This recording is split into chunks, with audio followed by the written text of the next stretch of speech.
नमस्कार दोस्तों, मैं doctor Apratim Dikshit, consultant orthopaedic surgeon, Balaji hospital Chandrapur.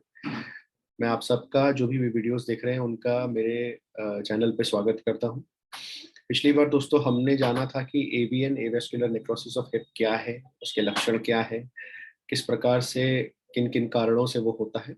और इस बार हम जानेंगे कि उसका मैनेजमेंट क्या है, किस प्रकार से उसको डायग्नोस किया जा सकता है, किस प्रकार से उसके बारे में पता लगाया जा सकता है और किस प्रकार से उसको मैनेज किया जा सकता है।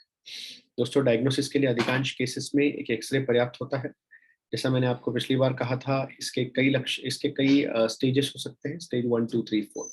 यदि पेशेंट स्टेज 2, 3, 4 में है तो फिर एक एक्सरे से डायग्नोसिस हो जाएगा और कोई चीज़ की आवश्यकता नहीं होगी।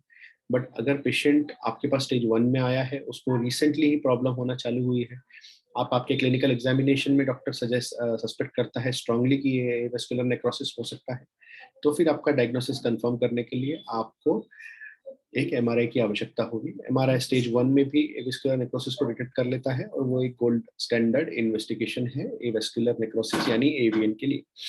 दोस्तों, एक बार हमारा डायग्नोसिस हो गया तो उसके बाद हमारा नेक्स्ट स्टेप है, हमारा अगला लॉजिकल स्टेप होगा कि उसको हम वर्गीकृत करें हमारी एवीएन की डिसीज को, कि वो स्टेज 1 है, 2 है, 3 है या 4 है। अगर वो स्टेज 1 है तो फिर एक कोर डिकम्प्रेशन नाम की प्रोसीजर, जिसमें आपके हिप के बॉल के अंदर ड्रिल किया जाता है और उसका प्रिंसिपल ये है कि वो ड्रिल करने से हिप का बॉल का जो ब्लड सप्लाई बंद हो चुका है वो वापस आ जाता है। 10 में से 8 पेशेंट्स में, मतलब अमूमन इसका सक्सेस रेट 80% है। पर हमारा पूरा कोशिश होता है स्टेज 1 में कि जो कुदरती हिप है, जो भगवान का दिया हुआ कूल्हे का सांधा है, वो हम बचाएं। इसके लिए ये प्रोसीजर स्टेज 1 में की जाती है। अर्ली स्टेज 2 में भी ये की जा सकती है, पर इसका सक्सेस रेट स्टेज 1 की तुलना में काफी कम है। स्टेज 1 में जैसा मैंने कहा इसका सक्सेस रेट है 80%, तो स्टेज 2 में इसका सक्सेस रेट इज ओनली 60%। 10 में से 6 केसेस में ही ये सक्सेसफुल होगी। इसलिए लेट स्टेज 2 ऑनवर्ड्स सभी स्टेजेस में एक लॉजिकल ट्रीटमेंट एवीएन का total hip replacement he.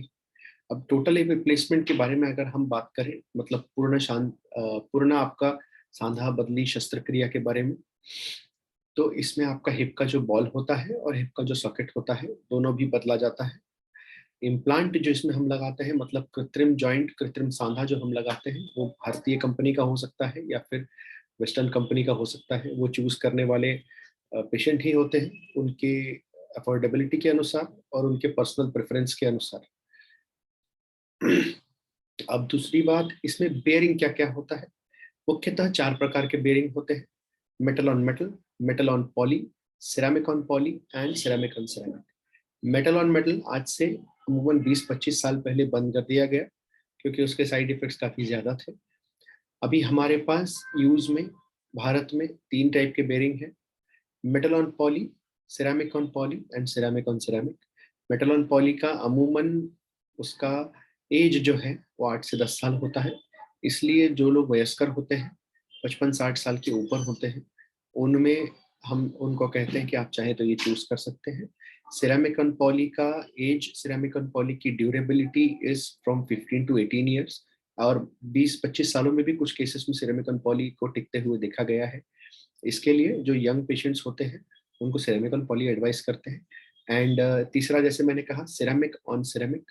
Ceramic on ceramic कुछ ही साल पहले आया है, हमारे पास इसका लंबा डेटा उपलब्ध नहीं है, पर जो क्लेम किया जाता है लैब स्टडीज के आधार पे कि ये पेशेंट की पूरी लाइफ चलता है और पेशेंट को रिपीट रिवीजन सर्जरी की आवश्यकता नहीं होती है। तो करंट सिनेरियो में सिरेमिक ऑन सिरेमिक अगर सिर्फ ड्यूरेबिलिटी के आधार पे देखा जाए तो एक बेस्ट बेयरिंग हो सकता है।